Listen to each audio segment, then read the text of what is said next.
Firstly, sit in Vajrasana, thunderbolt pose, on your yoga mat and keep the feet touching the floor. The front of the foot and all of the toes need to make a connection with the mat. Keep both legs and knees parallel and about a foot apart. Now bring yourself up onto your knees, keep the waist straight and keep both hands on the hips. Lifting out of your waist, bring a bow into your back, being careful to keep the head and neck aligned.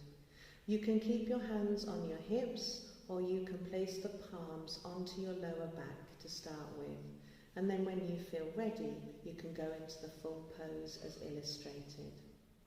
Keep the shoulders away from the ears as you keep the neck long and feel the shoulder blades coming together. Now keep the right palm onto the right heel and the left palm onto the left heel. And while breathing, bow down. Slowly bend backwards so the jerk does not hit the neck. The body weight should be equally on the arms and the legs. Take normal breaths and try to stay for a few seconds.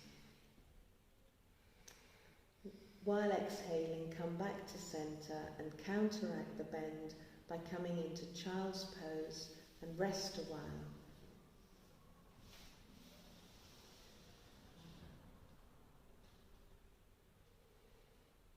Restoring equilibrium, breath and balance.